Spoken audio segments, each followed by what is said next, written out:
everybody. Welcome to the West Vancouver Memorial Library Foundation Signature Series featuring superstar novelist Essie Adujin. I'm excited to be here. My name is Sookfong Lee. I'm a writer, I'm a gadabout, and I'm happy to welcome you here. Before we begin, we want to acknowledge that the library has its home on the traditional and unceded territories of the Coast Salish people, and in particular, we recognize the Squamish, Tsleil-Waututh, and Musqueam First Nations. We would also like to acknowledge the Lekwungen people, also known as the Songhees, and the Esquimalt First Nations communities on whose traditional territory Essie Adujin resides on. We also want to thank our sponsors. The Foundation Signature Series is brought to you by the West Vancouver Memorial Library Foundation and its community supporters. This event is sponsored by Grosvenor, British Pacific Properties, Leith Wheeler Investment Council, and Van City. The West Vancouver Memorial Library Foundation believes that great libraries help build great communities. I believe that too. Donations to the foundation have supported projects like the Lab, Topia, the Literary Arts Festival for Young People, our Friday night concert series, and more. So now the foundation is giving back to the community thanks to many generous donations over the years with the Foundation Signature Series, which is why we're here to help us all through these challenging times. Events like these really are such a bright spot, it's true. An exciting thing to look forward to when some of our other plans have changed, and we are deeply grateful for the foundation's support and contribution to this event. We are also grateful for 32 Books and Gallery, our official bookseller and sponsor for the Author Signature Series events. 32 Books offers a free local delivery service within 10 kilometers of the store. So if you want to own a book by one of our speakers, mostly Essie, visit 32books.com to place your order online. You can also purchase the author's books by visiting their store in Edgemont Village in North Vancouver. And I just want to say that this is an online event, so I know that there are people joining us from all over. And I think most communities have a local bookshop that is also offering delivery if you can't get out. So, check them out. I also want to thank you so much for joining us. We all make choices, I think, with the books that we read and the events that we attend. And I think that these choices mean a lot right now and reverberations in the world. So I want to thank you for making the choice to be here tonight, and for what it's worth, I think it's the right choice on this beautiful summer evening. So I'm very excited to introduce Essie Adujin. So I will tell you all a little bit about her, if you didn't already know. So Essie Adujin is the author of the novels The Second Life of Samuel Tyne and Half-Blood Blues, which won the Scotiabank Giller Prize and was a finalist for the Man Booker Prize, the Governor General's Literary Award, and the Rogers Writers Trust Fiction Prize, and the Orange Prize. Her most recent novel, which we will be talking about tonight, Washington Black, won a 2018 Scotiabank Giller Prize and was a finalist for the Man Booker Prize also. I went and looked up a lot of what people were saying about Washington Black, because I like to read positive reviews in these things. And my favorite one was in the New Yorker, where Washington Black is described as a lush, exhilarating travelogue reminiscent of Jules Verne, full of improbable events and encounters, but with a splinter lodged in its heart.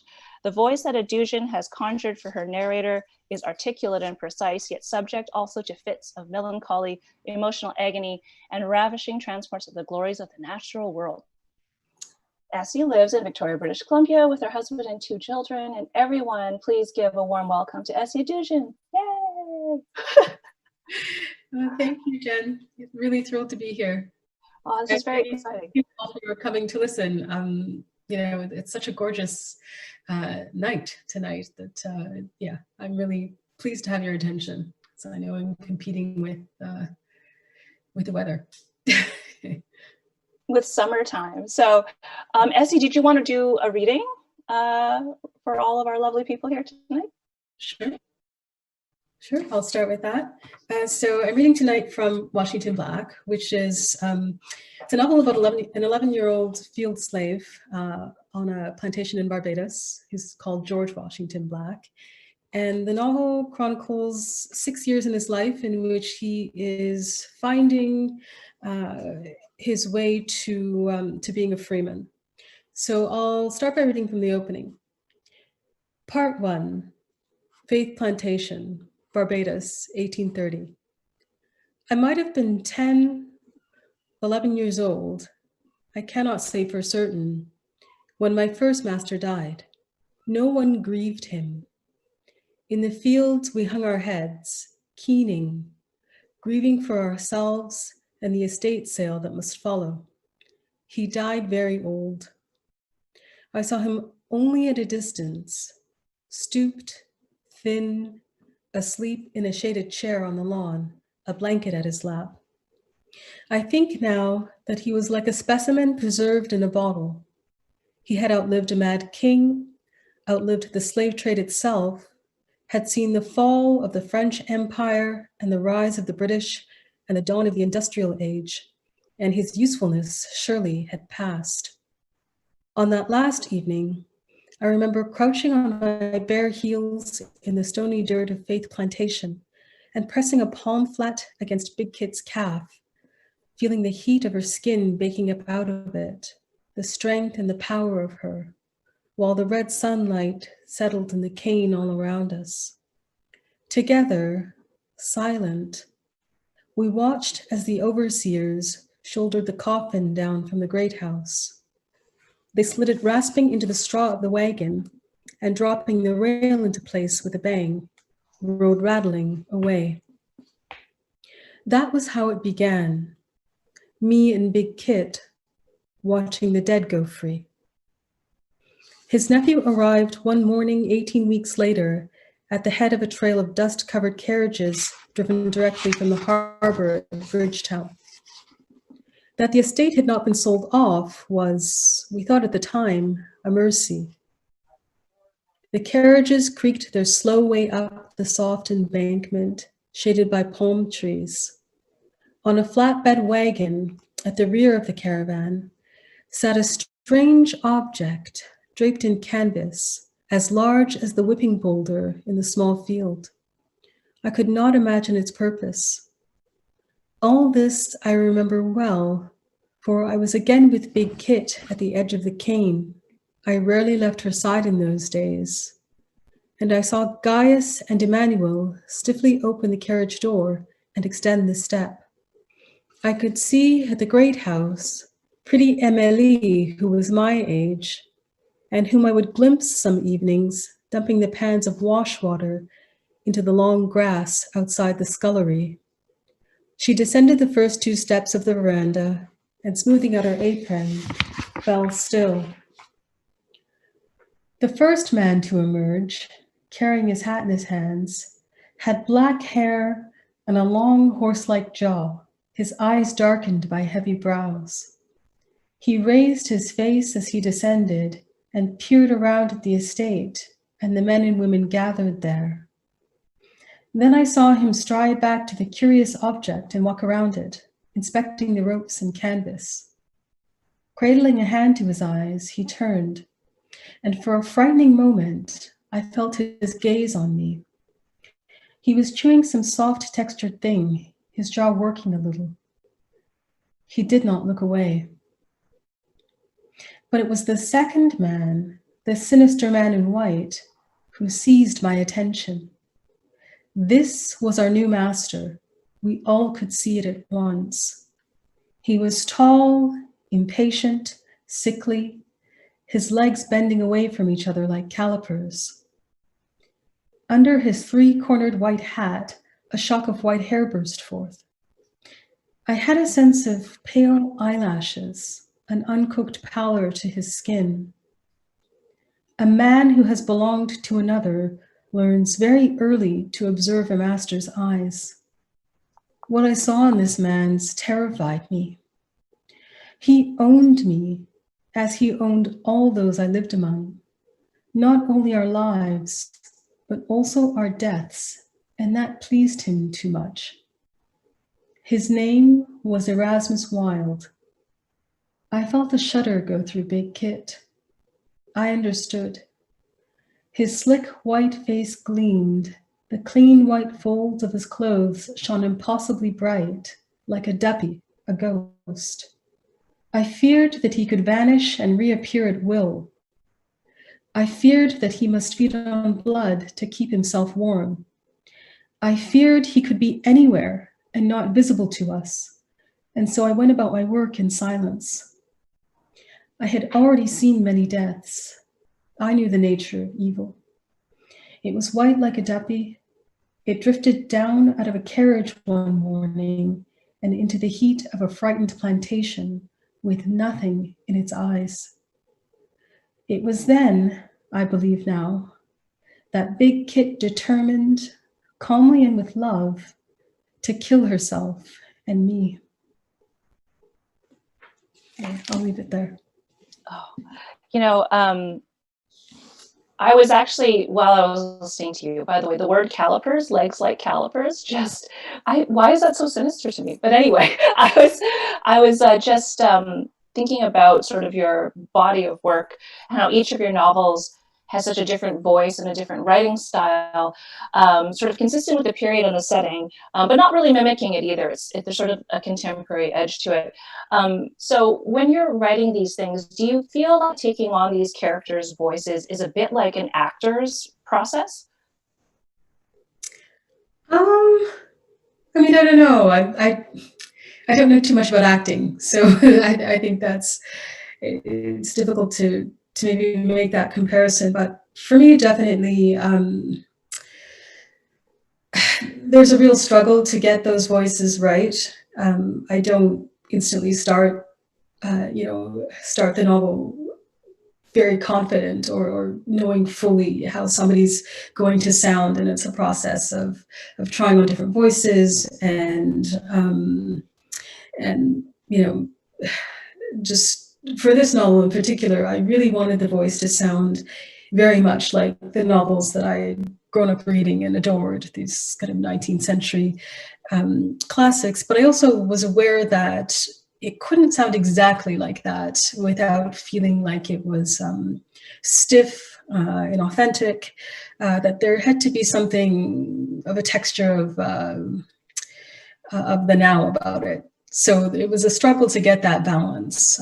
So for instance, certain things like, when it comes to cursing or swearing in the novel, I think I started a first draft in which they were sort of using this very archaic language to cuss and express anger, and it was just terrible. It was just awful.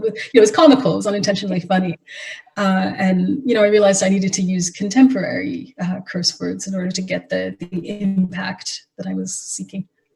Yeah, that's interesting. Like, I'm wondering then how big a role the research plays in you sort of developing that character's voice, because it would be quite different than, say, writing like somebody like a 21st century voice, right? So doing that research, did it help you getting Wash's voice as you were writing this novel? Yeah, absolutely. For me, research is it's the first step in the process, but it's also something that I continue to do throughout the entire writing of the novel. Like, I'm constantly researching, and part of why I'm doing this is, it's not just to get information, it's because this is what keeps your head in that world. And a part of that is, reading about how people spoke and what kinds of diction and they were using and their syntax, how they put their sentences together. And you're doing this constantly while you're writing the book, just to try and get that texture, and make sure that you don't deviate from it.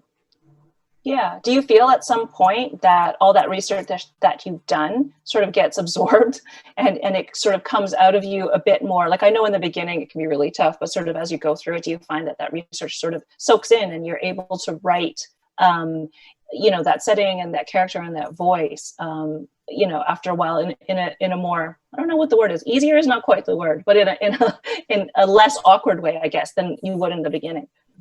Definitely. I think there's a point at which you, and sometimes this doesn't always happen in the first draft, it could be like the third draft, but there's a point at which you start to inhabit the material and you know exactly how your character is going to sound, how they're going to react, how the other characters are going to sound and react, and everything is done by impulse, and you're not so much concerned with the research then, but you're still researching just because, especially with a historical novel, I think it's really hard to, put your work aside and then go out into the modern world and socialize it and then still have your head, stuck in the 1830s. Like, a way of keeping it there is to constantly be reading.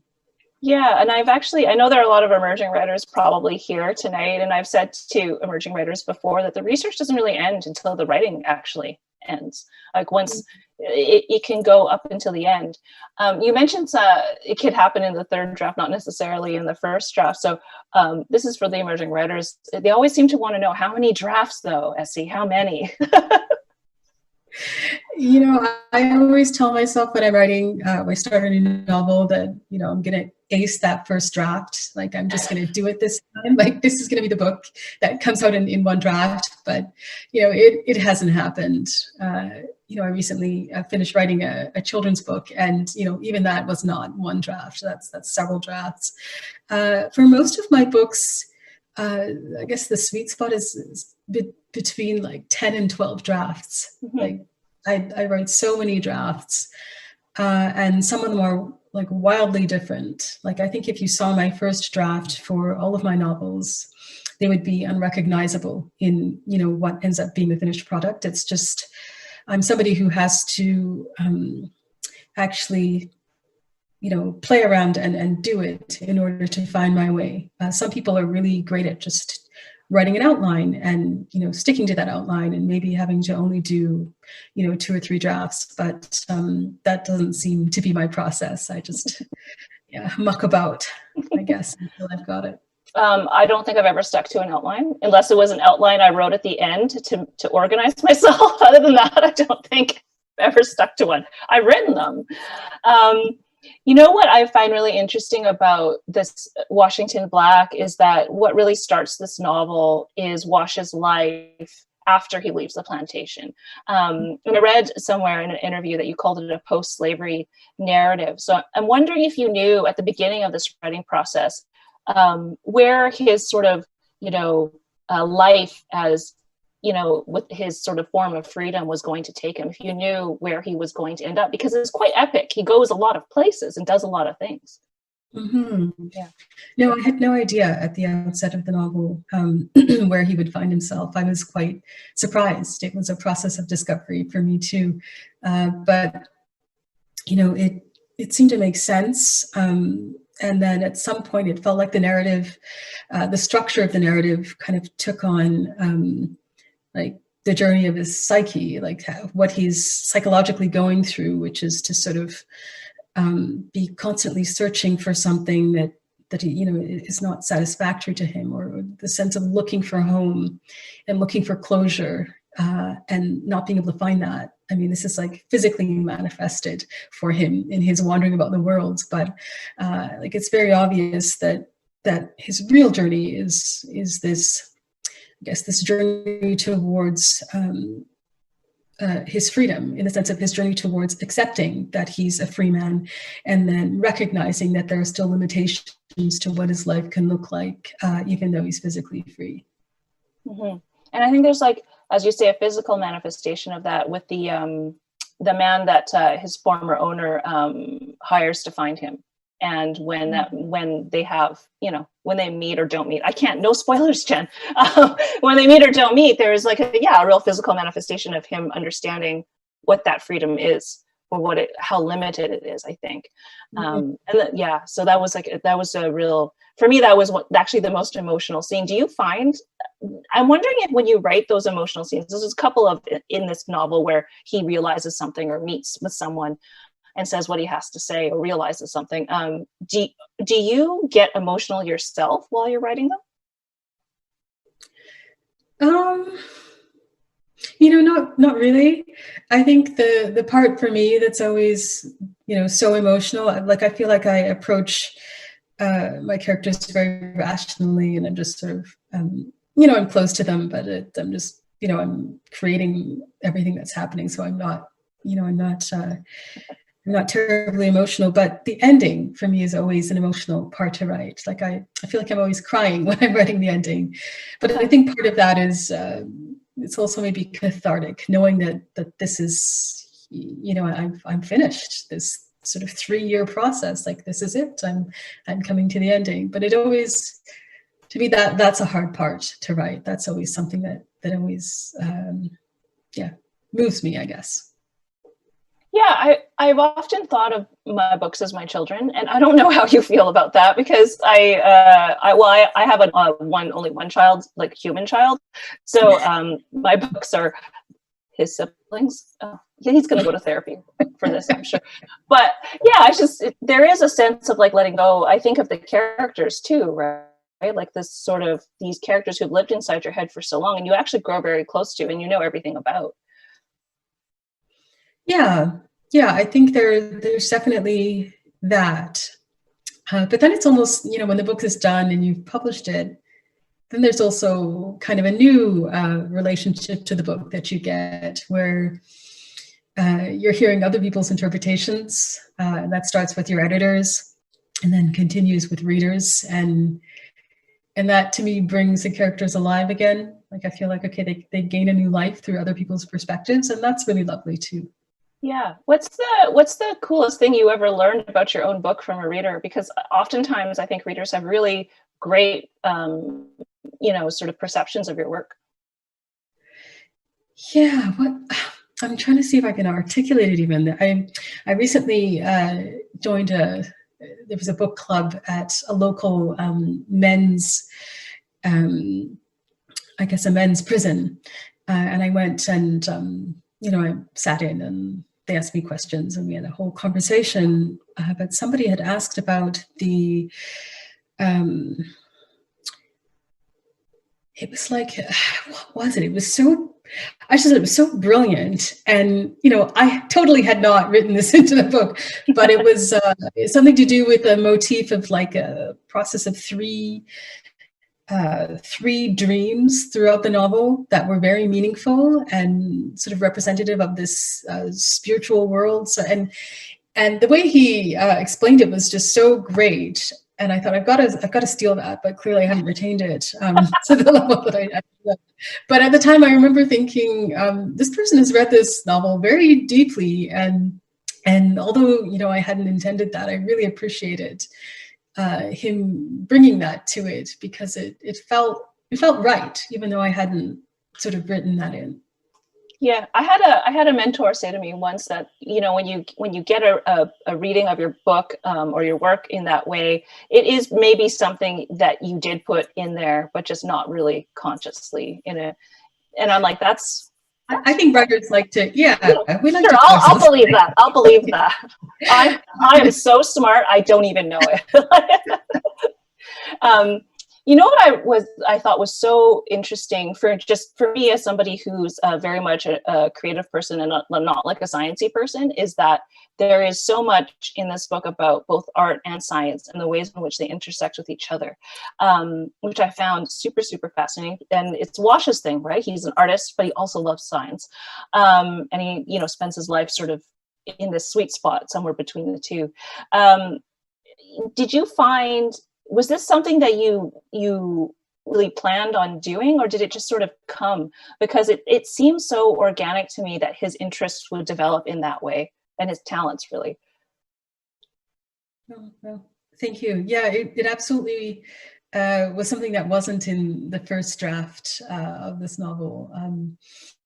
That he was an artist. It started off that he was very adept at reading. Initially, he was taught to read, but it seemed to me, given the very short amount of time that he's being taught to read with Titch, it didn't strike me as being very authentic that he would suddenly be so well versed in his reading. And so it wasn't working. And then just this idea that he would be naturally gifted at depicting marine life, at drawing, at painting. That seems somehow, like for me, the talent to do those things seems to me something that, it's ineffable. It's ineffable. It's something that people are, to do it extremely well. I feel like it's a gift that you're born with. I feel like I could, take art lessons for, a decade and learn to draw probably very well, but probably, I would never obviously reach the level of Picasso. It's just not, it's not my gift.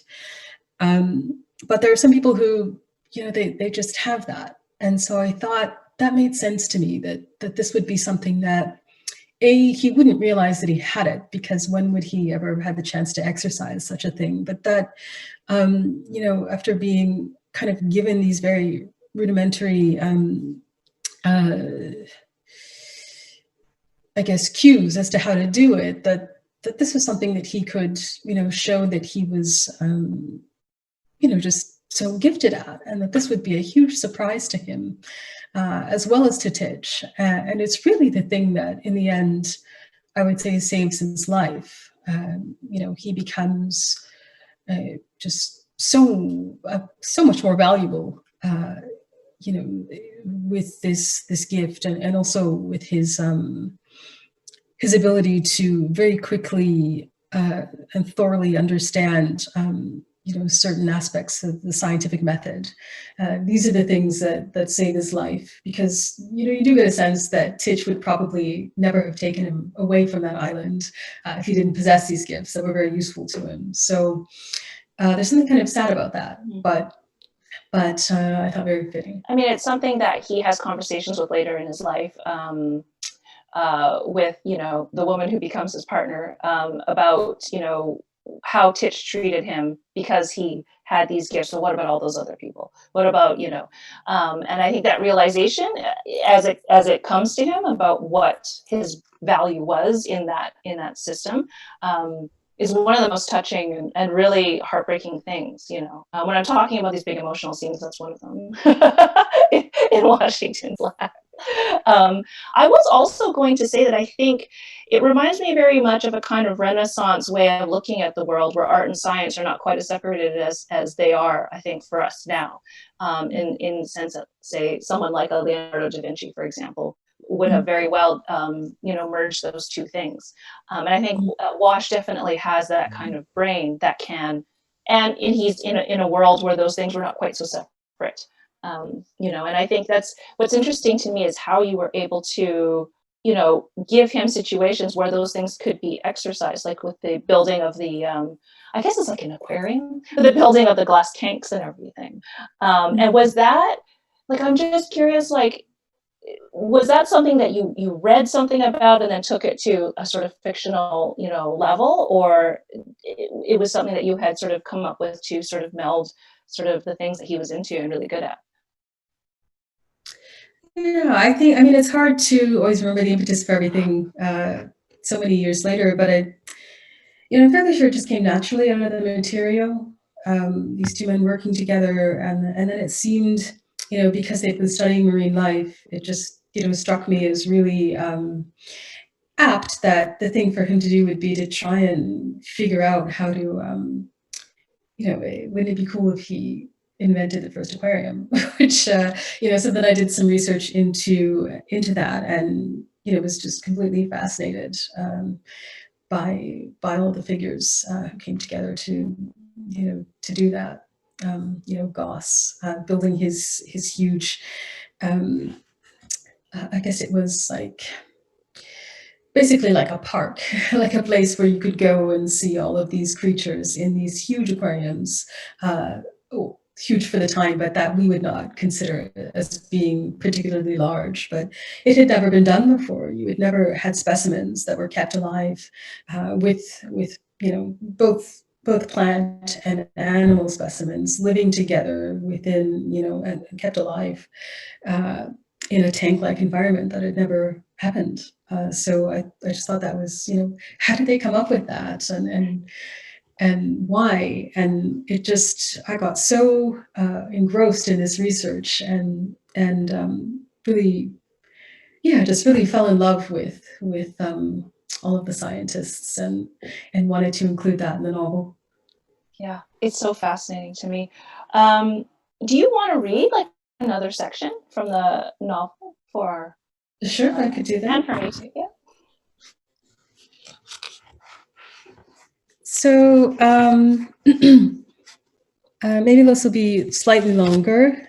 So this is from, it's a passage from about a quarter of the way through the book. And at this point in the novel, a death has, oh, there's your dog. A death has occurred on the plantation, and Wash and Titch are forced to flee.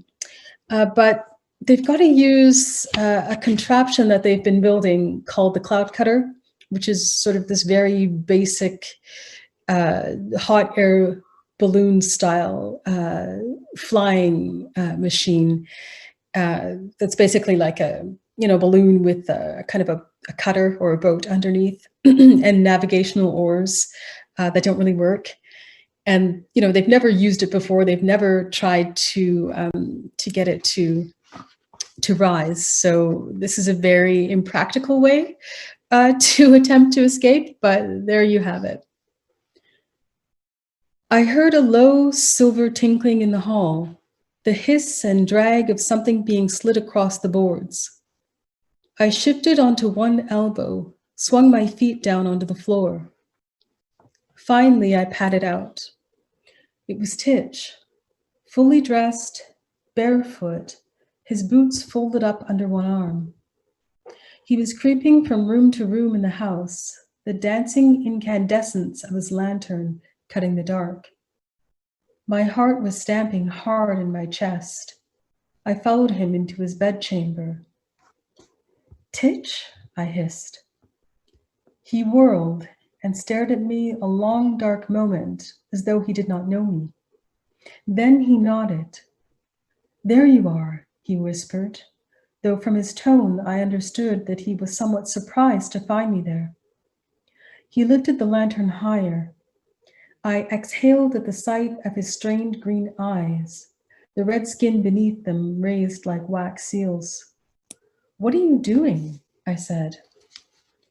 "Lower your voice," he whispered. In the gauzy yellow light, I could just make out his form cutting through the room. I heard the unsticking, kiss-like sound of the tacky varnish on his armoire doors. Then came the muffle of clothes, the lisp of papers. The room was humid. "Titch," I said, "what is happening?"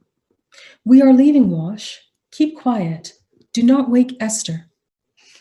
"Leaving?" "For St. Vincent or St. Lucia, any other island, whichever way the winds take us." I was beginning to understand. "Titch." "Go now, Wash. Dress yourself. Take only what you most value. We will find everything else anew, but be as silent as you can." "I will be in chains before we even leave port. We will not take a boat, of course." I paused. "You cannot mean the cloud cutter. In all this darkness, the cloud cutter?" He shoved something into what appeared to be my journeyman's sack. "I have your sketching leads and your notebooks, some clothes, your magnifying glass." He slapped it anxiously against my chest. "You may collect one or two things more, but think of the weight as you do." I stood quite numb in his doorway. "Heaven's sake, Wash," he hissed. "Be quick about it." Hearing the bite in his voice, he who rarely grew impatient, I felt suddenly cold. I heard then what must have been there all along, the vague hiss of the wind in some cracked window. "Victuals are already packed and on the porch," Titch whispered. "We can take little, given the weight, but they should do us fine until landfall." Suddenly it became real, and I was filled with a sort of disbelieving terror. I shuffled nervously in the doorway. It struck me then, all that he was risking to save me. "Please, Titch, I will accept whatever punishment awaits. I will hand myself over to Master Erasmus." He turned sharply to me. "Get dressed, make haste. We have not time at all." His words unsettled me, but I stepped forward into the stain of the lantern light, and I took up my bag. In the hot, mulchy room, a silence passed. Then he raised the lantern to his face and blew out the light. We fled, staggering under our sacks in the gray half-light. The moon had dimmed. Titch relit the lantern and dropped a cloth over it, and we walked by the weak orange light, stumbling over the path that we had traversed so many times. In silence, we fumbled and scrambled our way up towards Corvus Peak. I could see the mountain, black and alien against the gray sky. I feared we must be discovered. I feared the master must have some manner of guard or watch that would alert him to our passage. But Titch did not seem to share my fear. He walked steadily, distracted, weighed down by the seriousness of what he was about to do. I could see nothing in the darkness. When we reached the peak, we slid our packs off, our legs trembling, our faces damp with sweat. A wind was blowing. The cloud cutter roared and creaked, leaning into its ropes. The wind was warm and unpleasant, with the scent of iron and rain in it. I watched Titch's dark figure move to adjust the canister of gas in the blackness, grunting and cursing softly. The canopy hung high above me, looking like a scorch against the lighter sky. Titch called to me urgently, and I clambered into the wicker and wood gondola, its oars stretching like antennae into the sky, its four odd wings creaking like rudders in the wind. How terrifying it all looked in the dark. A great hot fear of death went through me. As Titch was double-checking the bolts and knots, he paused to give me a strange, quiet look. But I said nothing, and he said nothing. And in the silence, he turned back to his preparations. "Well, Wash," he said at last. "Well," I said, terrified. Then, without another word, he adjusted the canister. A higher column of fire surged upwards into the canopy, and the fabric began to shudder and shake. The shaking was terrible. My teeth rattled in my skull. I stared in fascinated terror at the broad black mouth sucking up fire. The air stank of char and smoke, of burning oil. Finally, Titch leaned over and severed each rope. All around me, I could hear the hissing of the grass as the wicker basket was dragged across it, a vicious, final sound. In the half-light, I could just make out the hollows of Titch's face, his eyes blacked out, only the white shards of his teeth distinct and visible. I felt a give in my belly. I clutched at the oars of the cloud cutter in dread.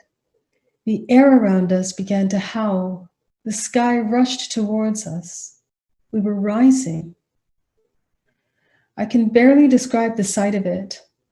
I saw the threatening sky below, a great red crack of light, like a monstrous eye just opening.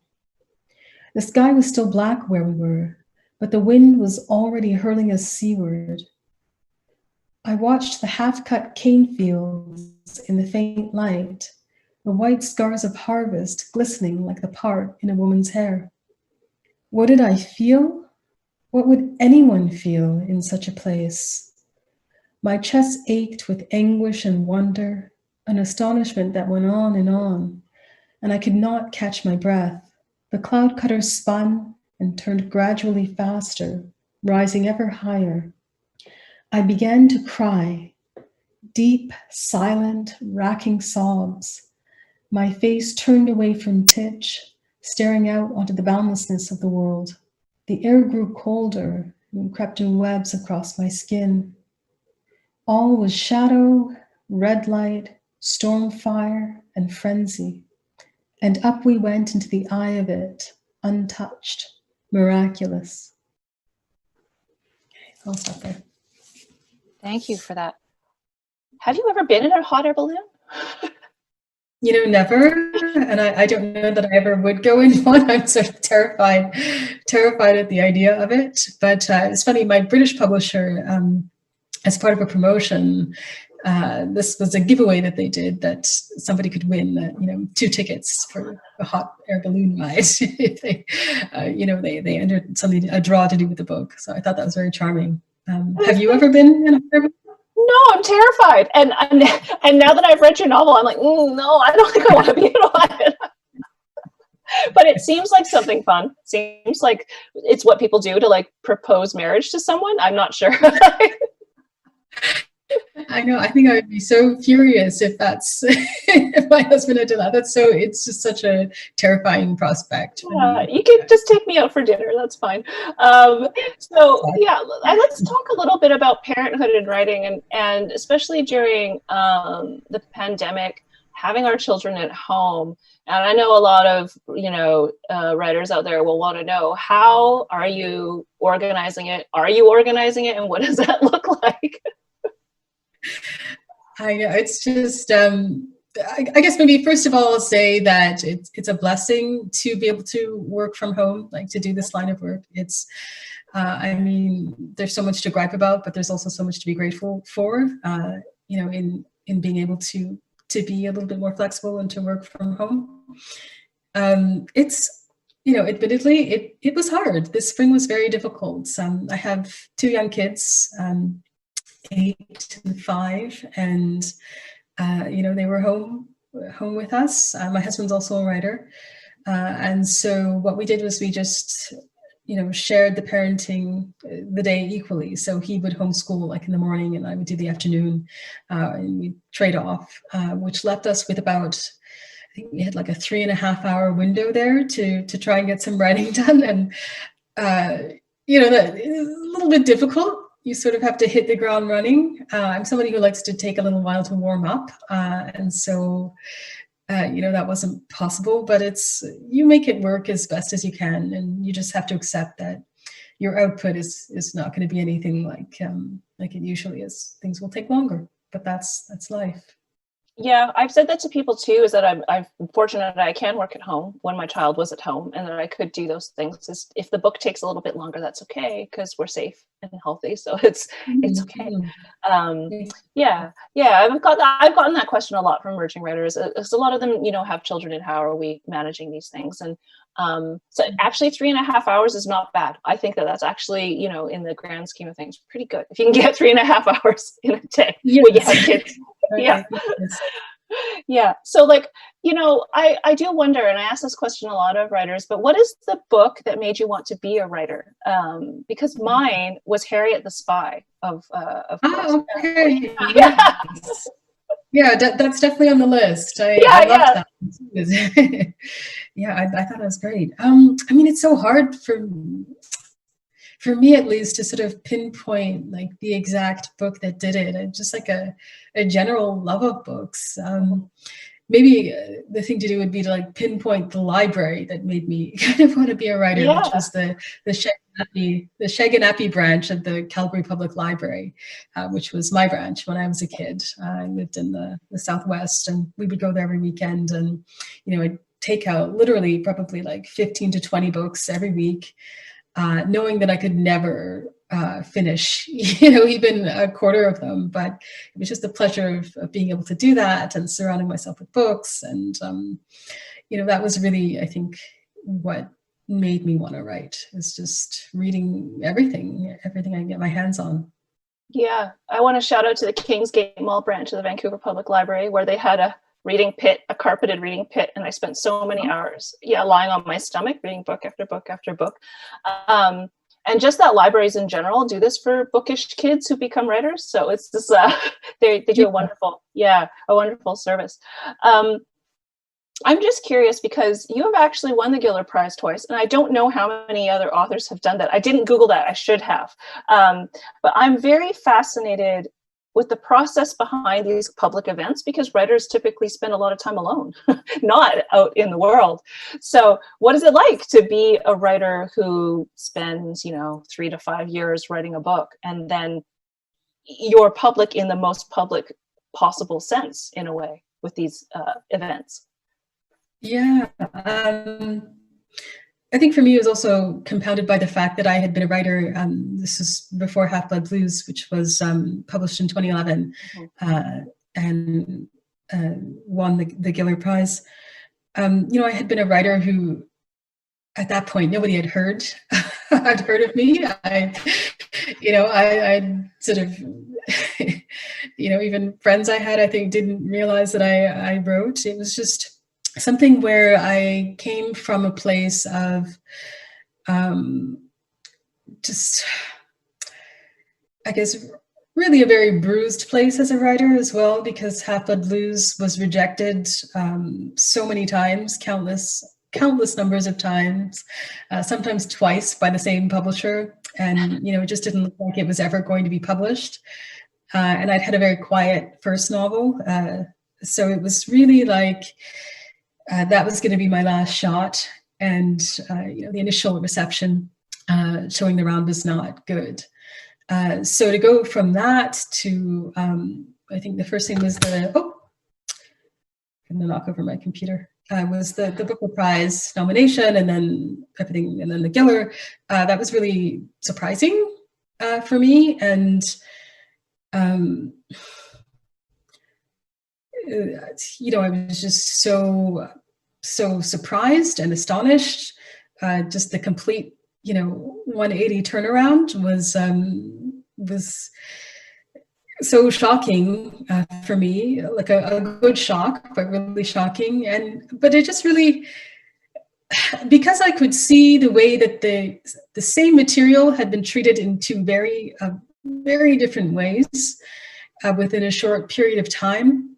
I think I recognize just how lucky I was to get the juries that I got.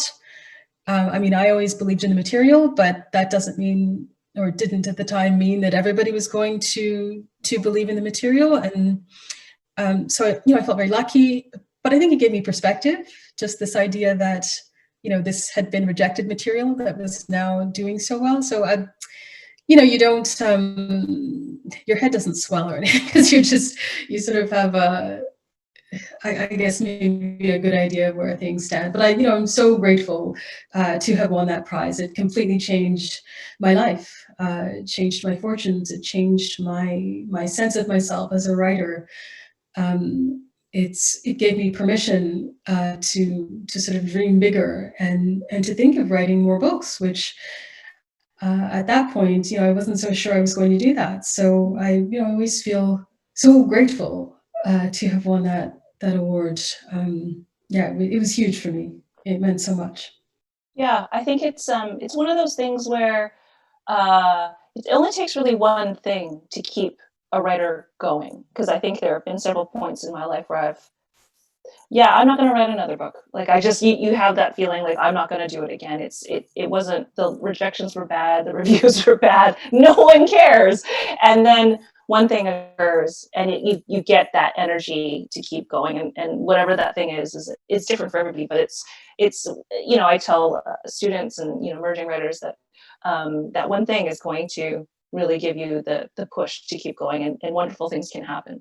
And I think the thing is to keep going until that occurs. I think if I had any advice for emerging writers, it would be to not give up at the first signs of despair. Like if you think that you've written something that that is meaningful to you and that you think is good, just keep going with it. Don't allow yourself to be sidetracked. Yeah, and I think every story and every author deserves their space. So keep writing. I know you're out there, everybody. So what we have is a couple of questions that were submitted to us from the audience ahead of time. So I'm going to ask you a couple of these. And one of them, this first one here, I would like to ask Essie if she spends a lot of time researching her characters in her novels, or if she starts writing with just an idea of the framing historical context. It's a good question. So it's like asking, do we start with character or do we start with setting? I definitely always start with character. That's always the most important part for me. I'm very interested in the people. I think maybe, having said that, now that I think about it, my stories are always sort of prompted by, maybe there's like a historical moment or a historical figure who I hadn't heard about before. I didn't know anything about them. And then that figure obviously informs the character. And so I guess in that sense, there's that intersection between starting with character and starting with a setting, because this person is obviously rooted in their era. But it's really the idea that this person existed and the details of that existence. That's what I'm most interested in. Yeah, and I guess an answer to that idea of whether you're starting a character or setting is that when we're writing fiction, we're writing the setting as our characters experience it. So it's kind of like those two things together. That would be my answer. Yeah. So someone would like to know, I don't have their names here, which scene in your book did you find the most difficult to write? All of them? None of them? Sorry, the light behind me is pulsing very strangely, isn't it? I can kind of see it going on and off. No, it's good. It's like we're in a nightclub. None of us have been in a nightclub in a very long time. There you go. There you go. You know what? For me, the scenes of violence were the most difficult to write. So that scene with, I'm trying to, how do I say it without doing it? I guess the scene with Philip in the field, this was hard to write. But even more so, that scene towards the beginning of the novel where Erasmus has arrived and he calls all of the slaves out into the field to talk to them, and then he presents this horrific thing. That was really like, I didn't want to write that. I could feel I was skirting around that. And then, you know, obviously you have to, if you're writing a book about slavery, you have to show some of these horrors. You can't skirt around them. And so it was really forcing myself to write those scenes, but I wasn't terribly, it was really hard. Yeah. Did you do anything to care for yourself during that process or afterward? You know, I would just sort of give myself permission to stop writing early for the day and go for a walk, or, you know, read something entirely unrelated. Just these kinds of things when you're, you know, doing that kind of research and also writing those kinds of scenes. You do need to give yourself some space, I think, away from. Mm-hmm. Yeah, I think that's something that writers could, you know, that I like to ask writers too, the self-care if you're writing things that are difficult. What is some advice that Essie would give to aspiring writers like myself, whoever you are? What should we keep in mind when we're approaching our work?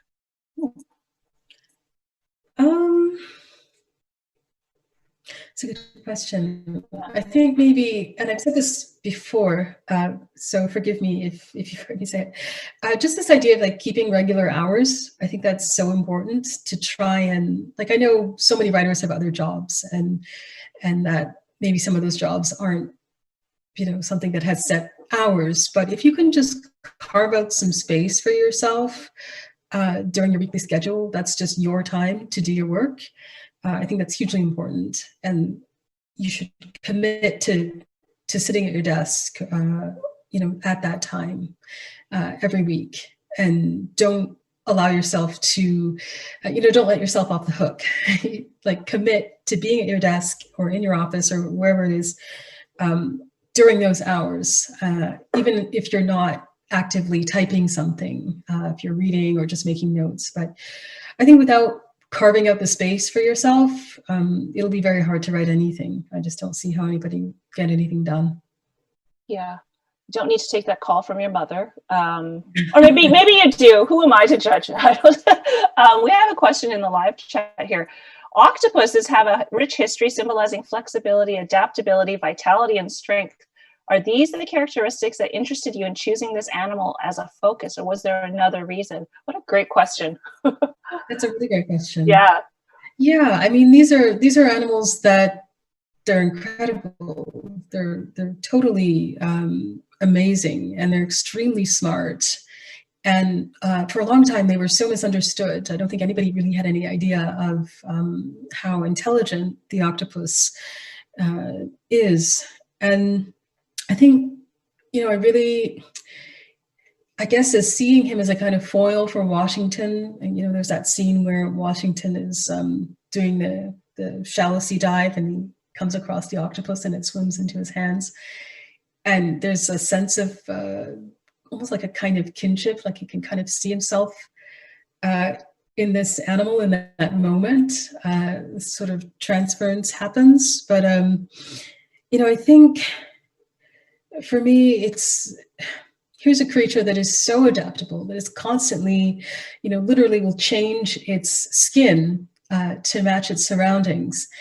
And this is something where Washington he's moving throughout the world, and he's constantly trying on new personas and changing himself. And he's really searching for the place that he will best fit in, only to realize that like such a place doesn't really exist, as a perfectly formed physical space. And so, that's kind of why it was chosen as well, as this ever shifting way of being in the world, and how it kind of said a lot about Washington. Yeah, that emotional connection between Wash and the octopus, and then one of the octopus in the tank begins to fade. It was one of the most touching things, and I'm like, it's an octopus, and I'm crying. Poor octopus is fading. Were there any scenes or characters that you wrote for Washington Black that you really enjoyed developing that didn't make it into the final manuscript? Oh, that's a really good question. Oh. Yeah, I mean, I think every writer has those pages that they've had to toss in the garbage that they really love but don't quite fit. I think if there's anything specific. I find beginnings and endings often, there are things that in those two spots that I tend to throw away quite a lot, even if they're good. Yeah, for me, the alternate endings weren't so good, so I was kind of happy to cast them aside. But I guess just these tender moments maybe between Tana and Wash that really don't need their place, and they haven't earned their place in the book, and so you cast them aside, even though you may really be in love with the banter between them. It's just you have to kind of go with the demands of the book, and if something doesn't fit, you cut it out. But sometimes these things can be repurposed in other books, or you just don't know what's going to happen. So it's good to sort of hang on to your drafts, even if it's just something for you to revisit in a couple of years' time, just to see how you did it. So, yeah. Or what your working methods were. But yeah, I think it's always good to kind of follow the demands of the book and not keep material that sort of won't fit, even though you love it. Well, I quite love Tana. She could have her own book, I'm just her own novel. Really loved her. Oh, this is a good question. What do you like to read off the clock when you're not researching and stuff? Yeah. Or what's the last great thing that you read just for fun? Sure. I feel like reading it somehow it always feels like it can inform your work, even if it's not sort of directly related. But the last truly amazing thing that I finished reading, which was just maybe about 2 weeks ago, is I finally read Ilana Ferrante's Neapolitan novels, which I don't know why it took me so long. But oh my God, like it was just one of the greatest reading experiences of my life. I was just so moved and so I couldn't do anything but read these novels. I tore through them so quickly, and my husband was commenting I'd be sort of reading one in 2 days. It was 500 pages, but I adored them. The writing was exquisite. The characterization is just well, I mean, if you haven't read these novels, this should be the next thing you read. They were just exquisite. I haven't read them yet. I'm very behind. Yeah, they're totally amazing. I can't say enough good things. I mean, yeah. I will say the last great book I read was In the Dream House by Carmen Maria Machado. If no one has read it, it's a memoir, and it's an alternative memoir, and it's so good. It's so good. It actually blew open the whole structure of what a memoir is in my brain, which was great, and I loved it for that. I learned so much, so that was really good.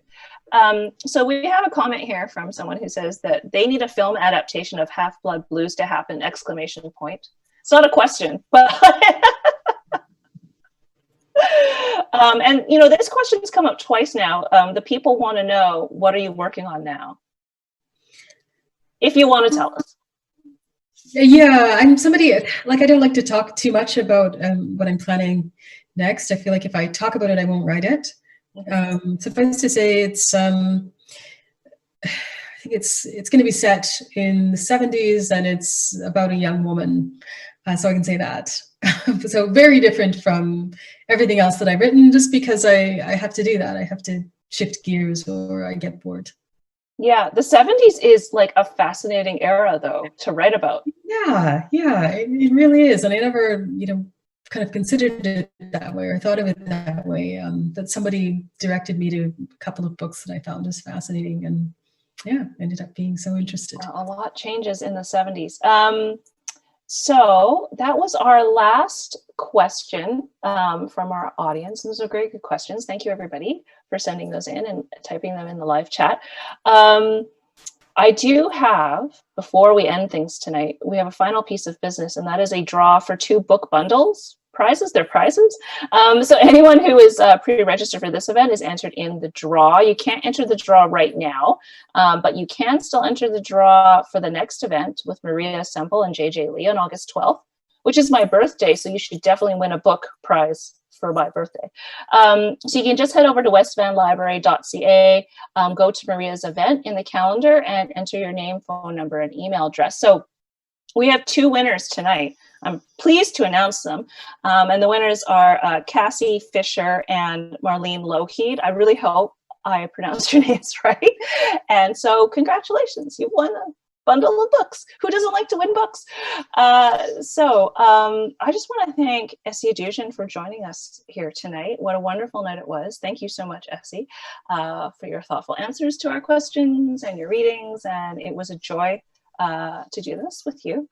And I want to thank the West Vancouver Memorial Library Foundation for the author signature series and giving us all something to look forward to, and for helping us think and read and do all those good things that we do with books.